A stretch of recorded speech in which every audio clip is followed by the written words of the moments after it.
Hello everybody, this is Never I'm On, aka Enryu Acryung, and I'm back here in Crawfish making another video. All my videos are on Crawfish, I think you expected as much.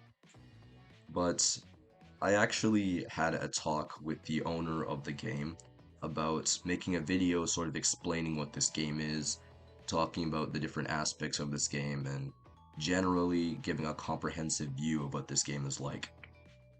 Now, despite the fact I did talk to the owner about this, don't expect any glaze in this video. That's not what I do here.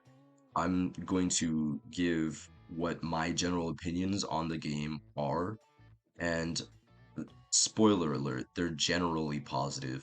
So hopefully that can show you that the game is actually pretty fun, at least to people like me. And I feel like if you're watching my channel, you're a person like me, so I think you'll enjoy this game. So first I'm gonna go into the important aspects of this game, and then I'll give my general opinions on, like my overviewing statements on everything. So yeah, let's get right into that. This is future Almon speaking. I just realized I should explain a few of these terms. Crawfish is a Jujutsu Kaisen true permadeath closed community game, and I know that sounds like a mouthful, but let me quickly explain. True permadeath means that there are permadeath events in this game, and if you die during these events, not only do you lose all former progress, you also temporarily lose access to the game. So dying in this game sort of sucks, I can't lie. But yeah. And closed community means that you have to sort of be allowed to play the game. You can't just go on Roblox right now, click play, and you'll be able to join the game immediately. You need to basically get accepted into the group and all that. So this is, I guess this is sort of to prevent too many people breaking the rules, running around, exploiting all of that. And honestly, I sort of prefer the game this way because uh, obviously there's going to be less people going around doing all of these things. So that's that. Lore is generally used to describe the things that happen to your character, and lore hunting is basically trying to get a certain outcome for your character. Like, for example, I could be lore hunting Heavenly Restriction, which basically just means that I'm actively going out of my way to try and force myself into a situation where I can awaken Heavenly Restriction. So that's basically what all of this means. Let's get back to the normal video. So I feel like the first thing that it makes sense to go over is the appearance of the game, considering that's the first thing you'll notice. And I'd say the game looks pretty damn good for what it is. The GUI, it's minimalistic, and I honestly sort of like it that way. There's not too much in your face. You have all your necessary information up here, your health bar, your everything. It all just looks nice. It works together. And then we have to talk about the map. And honestly, although some people would contest me on this, I actually really like how the map looks. I feel like everything fits together and it creates this sort of dark atmosphere that I don't see in other CC games, or at least don't see them pull off well. All of this contributes to how I generally like the appearance of Desperation, which is darker. I feel like one thing that Crawfish really does well is it captures the horror elements of Jujutsu Kaisen. Because remember, Jujutsu Kaisen is a very scary world to live in. If you know, you know, but like, I would not want to live in the world of Jujutsu Kaisen. It doesn't matter what type of curse technique you give me. And obviously, I also really like how the characters look. I like this character, Enryu Acryung specifically. I feel like I did a fairly good job coming up with this outfit. Although it took a lot of workshopping. God, let me try not to remember how I used to look. But anyway, that's really all there is to the appearance. There's particle effects and everything, but they all look very neat, very tidy. So, yeah, let's move on to the next thing. Next thing I'll be going over in this game is the combat. And I know a lot of people have mixed feelings about this combat. Some people like it, some people don't like it. I'm somewhere in the middle. I think it's okay. But it's better than most closed community games at least. It's fairly simple. One, two, three, four, five. That's your full M1 string. You can a running M1, aerial M1, heavy attack on the ground, heavy attack in the air. Then you can F to block. If you tap it, you can parry. You can also dash, and if you dash at the right time, you can dodge attacks. Although, that's where I'm going to get into something I really don't like about this combat. Besides the fact it's really fast paced, which honestly isn't something I'm a major fan of, it's also the fact it can generally feel janky. Like, I don't know if like they shadow removed the dodge frames or something, but sometimes it'll feel like you dodge an attack and you just get hit anyway. So either the dodge frames are too short or they're non-existent or something, I don't know, but generally dodging attacks feels really janky. And honestly, I I don't really like the fact that it's like you like gap closing is such a spammable thing. Like you can almost never maintain distance in this game when you're fighting. Like because like you have like four gap closing options at all time. Dash, running M1, aerial M aerial running M1, which I'm pretty sure don't share a cooldown, and then your heavy attack, which also pushes you forward. So this game gives you a lot of tools to apply pressure, but then not as many defensive tools, not anywhere near as many. So it's very easy to just get put in an infinite combo of doom and die.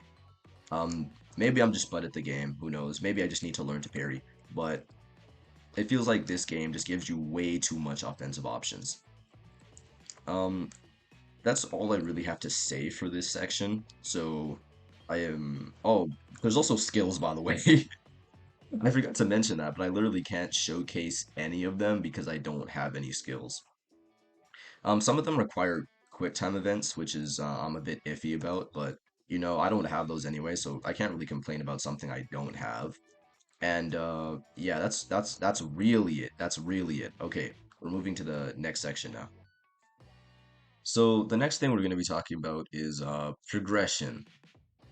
Now, progression in this game basically just boils down to roleplay. There isn't a lot you can do without the assistance of the lore team, which is basically the people who handle all the roleplay aspects of this game, besides gaining skill points by attending permadeath events, which lets you slightly increase your stats up to a cap of, I think it's 40. And if you want to get like cursed energy or cursed tools or domain expansions or whatever the hell, you need to basically role play it out. You need to role play for a while actually to really obtain anything. And some people sort of hate that about the game. Honestly, I prefer that. I'd rather domain expansions feel like an absurdly rare thing, like they actually are, or that people can't just awaken RCT randomly, or that even cursed energy is something that sort of needs to be researched and discovered. I actually really like that. However, the issue with this is that some people will end up getting a lot of lore. They'll end up awakening things and end up having a lot of fun uh, role playing. And then some people just never awaken anything. Like, some people will generally just stay NPCs and never really become anyone important. Which is sad to see, but usually these people are also the people who don't really know how to roleplay very well, so I guess it's just a skill issue. Now, I generally don't like how some people have been progressing at this point. It feels like some people are just being given things, but to be fair, a lot of people gatekeep what lore they get in this game, so they could just be progressing like a lot without me ever realizing that, oh, this person's been progressing. So that's fair, but even then, it feels really random to wake up one morning and see that a person became like a Sakuna vessel, or to see that another person awakened a curse technique and just nobody knew. how long they've had it or why they got it or whatever. So that's one thing about this game. But yeah, if you feel like you're a good role player, that you can stand out in this community, which honestly isn't too difficult. Like I'm not a very special person, but even I've managed to stand out somewhat. You can probably get some cool stuff. So yeah, that's all I really have to say for this section. So the next thing I'm going to be talking about in this game is the community, which honestly isn't that bad, surprisingly. One thing you'll see in a lot of closed community situations is that a lot of people end up being fairly toxic, or they ego or whatever. But here it's actually pretty calm. Most of the people are chill. I've noticed that I've noticed that quite a few people aren't that good at roleplay, but honestly, it's not like everyone has like 5 years of roleplay experience or something, so it's passable and it's not like it's too annoying. Um, the community sort of overlaps with desperation, which is sort of a thing I wish it didn't do because desperation is actually a lot closer to what I just described. People egoing, people doing all this and all that, so. But the people who came over seemingly are chill. And even I came from desperation, so I can't really be too much of a hypocrite. But there's not really much to talk about the community besides that. Yeah, everyone's chill. You'll probably meet some cool people. Moving on to the next section. Next thing I'm going to be briefly talking about is the events in this game, the lore events. Basically, the things that happen during permadeath events that make them interesting. And honestly, I feel like the lore team is doing a really good job. They know what they're doing, and even though the team is smaller than some other games, they really know how to make everything feel good. As I said before, they're really good at handling the horror aspects of Jujutsu Kaisen and can genuinely make you feel afraid at times. There's been at least 3 instances I genuinely thought I would die, and like my heart was like beating out of my chest and everything. It was crazy. You'll understand what I mean when you actually get in the game. You can also find like 100 clips of people like genuinely screaming when something crazy happens. So yeah. Obviously though, there's a bit of bugginess like in any game run by people, and that bugginess can go from models sometimes being a bit odd to the entire map being deleted, but it's what happens, you know. And they always try to make it the best they can. So I really appreciate that. I really appreciate the lore team. Besides when they try to kill me, I'm looking at you, Google. Google, I'm looking at you. But anywho, yeah, that's really all I have to say for the events. Besides the fact that it can actually sort of be hard to get involved with them, because to really involved with a lore event, you sort of need to be where it is, and actually finding that without like fail RPing, basically failing to follow lore, or lore hunting is rather difficult. So yeah, just be involved in lore though. Like if you're actively doing things, you're going places, doing all this and all that, you'll probably be fine. You'll probably encounter some stuff. There have been times where I'll just be randomly chilling and I'll get involved in a lore event, so it's not that difficult.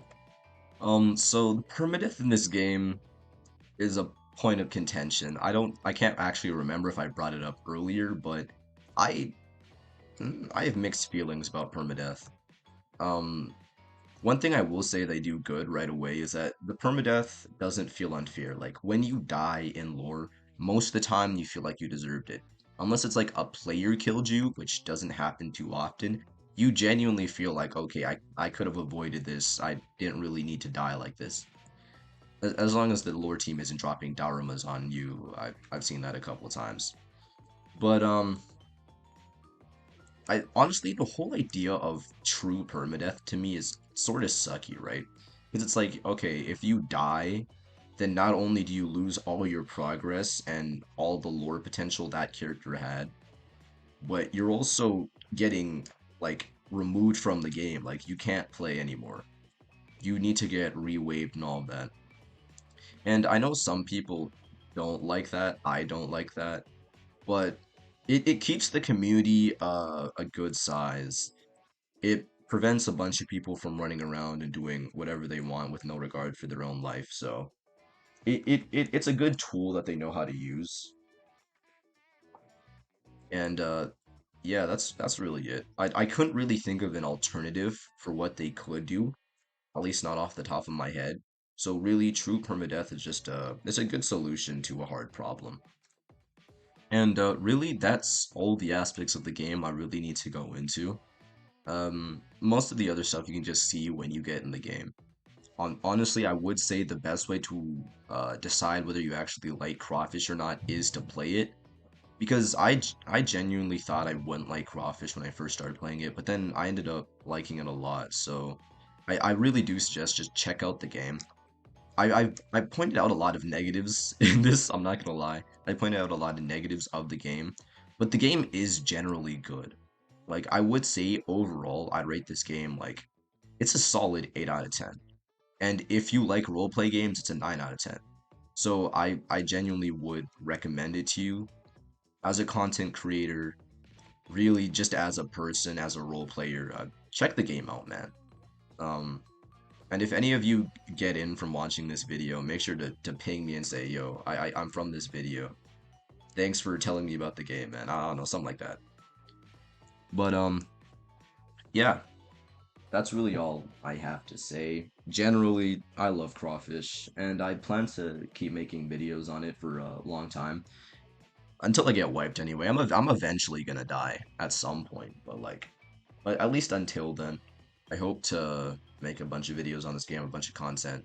Some people actually told me to stream, so I might actually do more streams and all that. Um, although it's sort of hard to make interesting content when I'm a civilian. Oh god, to this day I don't have cursed energy. Lore team, 3 cursed spirits by the way. I still don't have cursed energy. Where is my CE? Or give me heavenly restriction, I don't know. But yeah, that's oh god, I'm stupid. Okay, that's that's it. I'm ending it off now. Bye.